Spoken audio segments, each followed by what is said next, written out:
A Igreja Humilhada, 2, por Olavo de Carvalho, 29 de julho de 2015.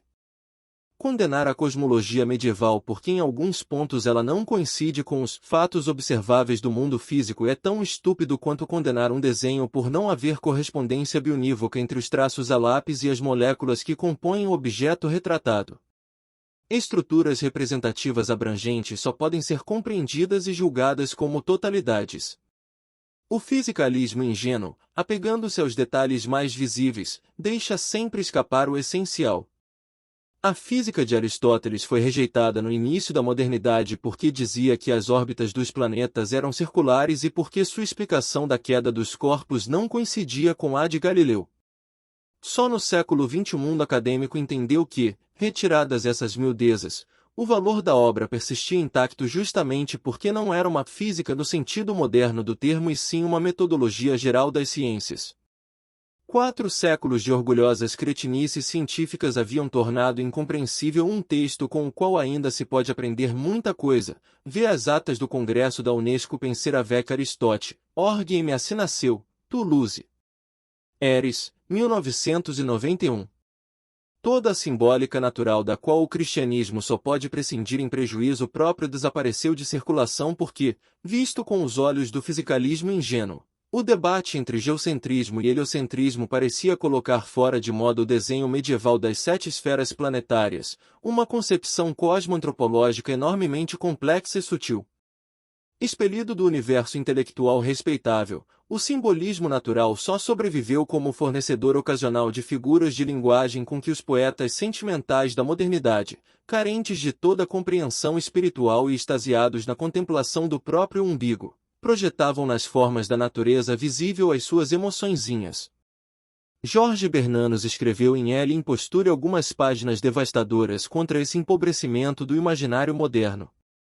Os estudiosos que conservaram o interesse pelo velho tema tornaram-se esquisitões marginalizados não só pela classe universitária como também pela própria intelectualidade católica, mais interessada em fazer boa figura ante o fisicalismo acadêmico do que em defender o patrimônio simbólico da religião. Uma obra notabilíssima como Le Bestiaire du Christ.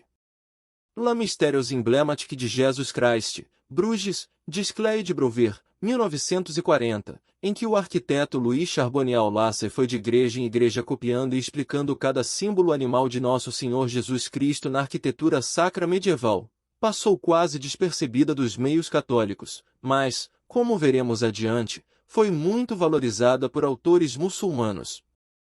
Mesmo escritores que compreendiam a cosmologia medieval só ousavam falar dela em termos de valor estético, ao mesmo tempo que ofereciam as genuflexões de praxe ante a autoridade do fisicalismo acadêmico.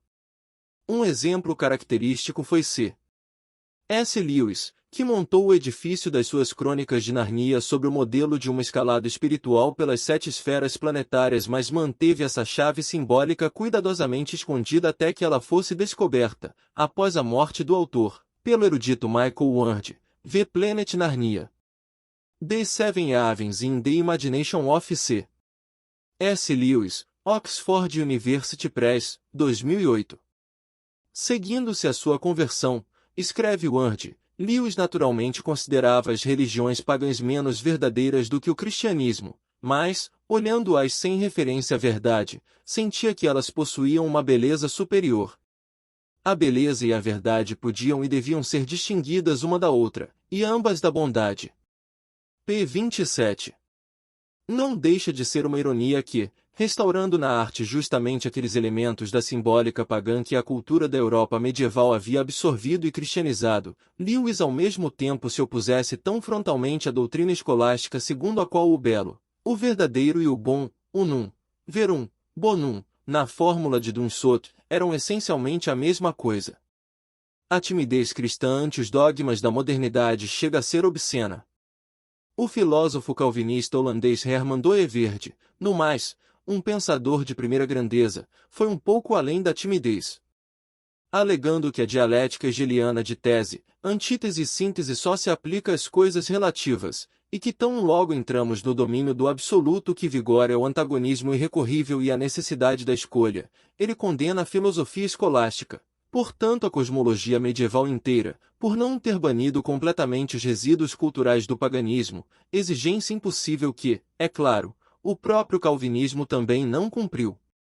Nesse panorama, não estranha que o patrimônio simbólico desprezado e varrido para baixo do tapete fosse rapidamente colhido por intelectuais muçulmanos interessados, sim, numa restauração da cultura cristã tradicional, mas sob o guiamento e controle sutil de organizações esotéricas islâmicas.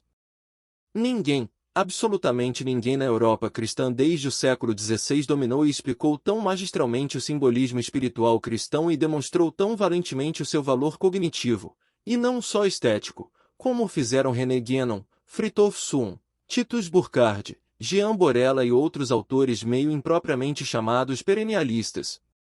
Todos eles membros de taricas, organizações esotéricas islâmicas, empenhados em abrir na dura carapaça do fisicalismo moderno um rombo por onde pudesse se introduzir a influência intelectual islâmica e avolumar-se até a conquista da hegemonia, usando o tradicionalismo cristão como força auxiliar, mais ou menos como Jesus, na versão islâmica do Segundo Advento, será rebaixado a segundo no comando dos exércitos do Mahdi.